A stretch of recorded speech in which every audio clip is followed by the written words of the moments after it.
So hello guys, nandito naman tayo sa panibagong video.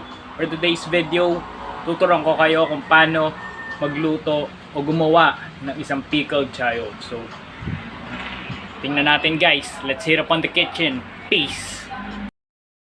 So huwag kakalimutang mag-PPE. Then this is my ingredients and tools. Then as you can see, winawash ko and pinipil ko na rin yung carrots. So I've decided to peel the carrots na while washing it so that isahan na lang. So ayan, I've used peeler. So be careful when using the peeler, okay? Because it might hurt you or masugatan tayo.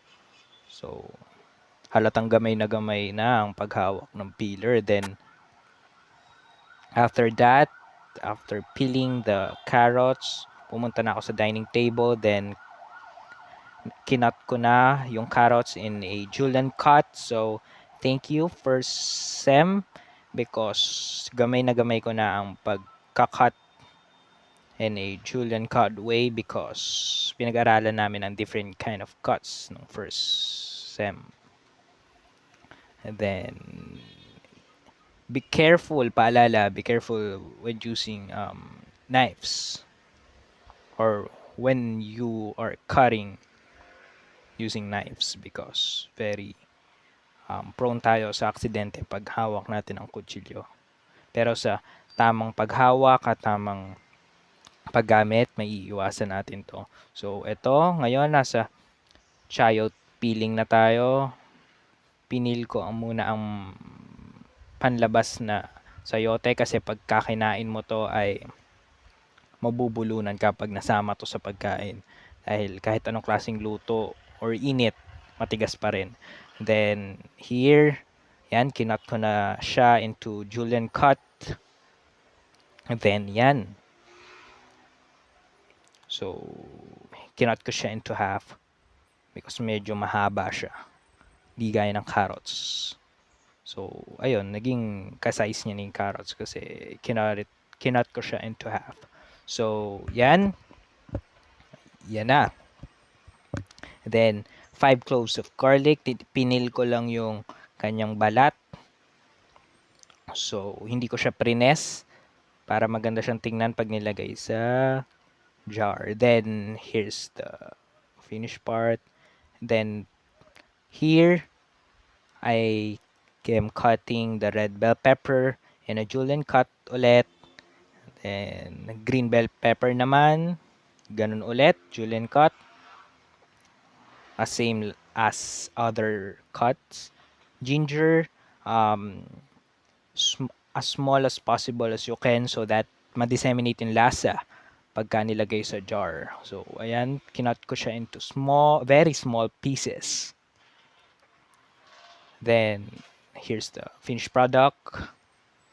Then, kumuha ko ng water,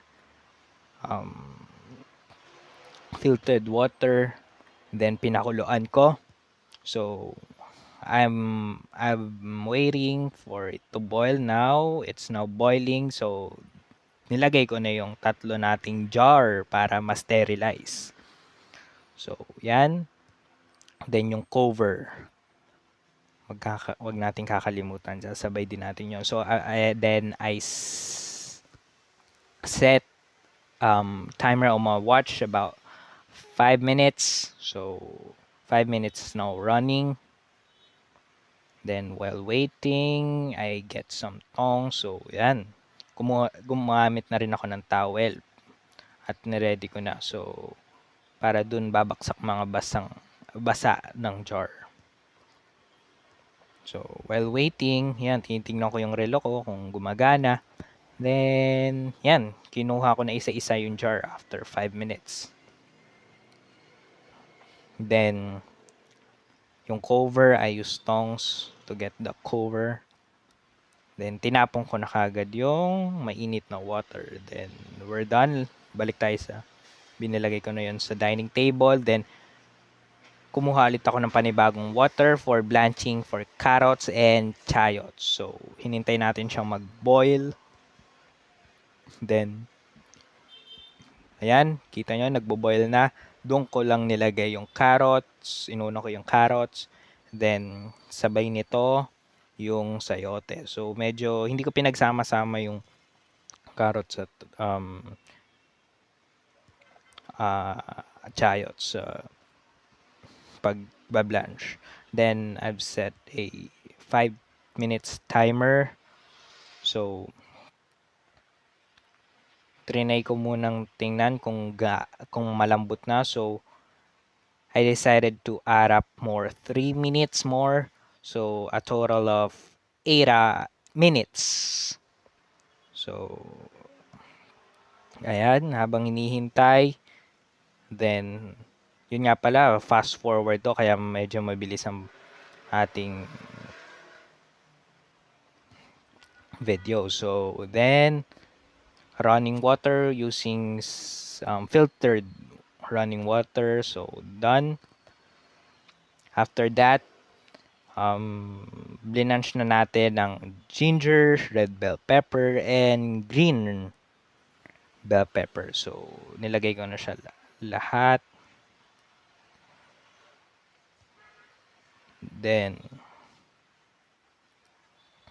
mamaya na ko na pala sa dulo pagkatapos na ng green at red bell pepper. So, 3 minutes ko lang pinakulaan ng red at green bell pepper. So, ayan. Nilagay ko na sa plate.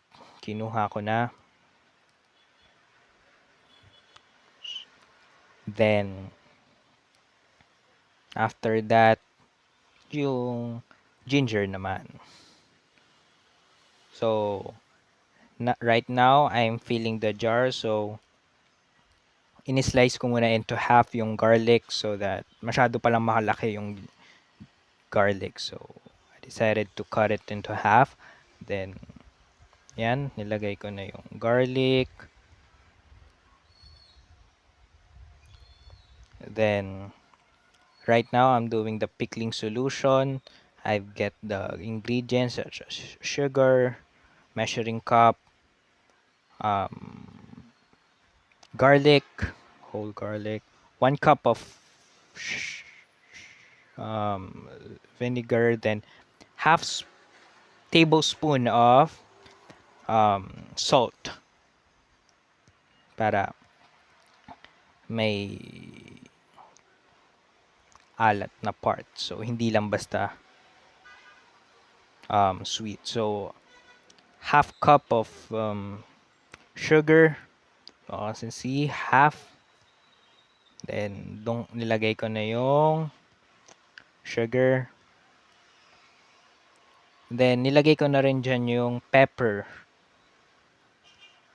Half spoon din ng pepper ang nilagay ko. Whole pepper. Buo ang aking nilagay. Then, pinakuluan ko ng 4 to 5 minutes yung ating pickling solution. Then, ayan na. Habang naghahantay, I'll continuous ang aking paghalo-halo. Then now, I'm filling up the solution into the jar and sealing it after. So, yun guys, nailagay ko na ang pickling solution, then yung pickling vegetable sa loob. Lalagyan na lang natin ng label. Then, label dito sa harap and then sa ibabaw. So, tara guys, sama kayo sa akin sa paggawa ng label and sa pagprint ng label.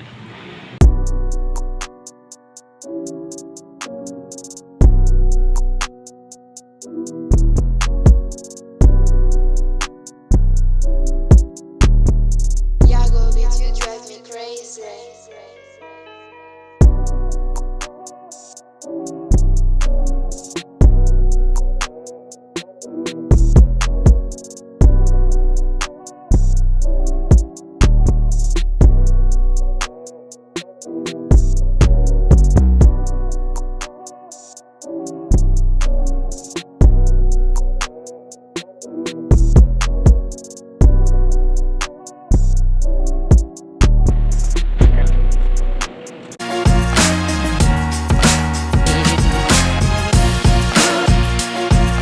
Boom! Thank you for watching guys. Susunod ulit.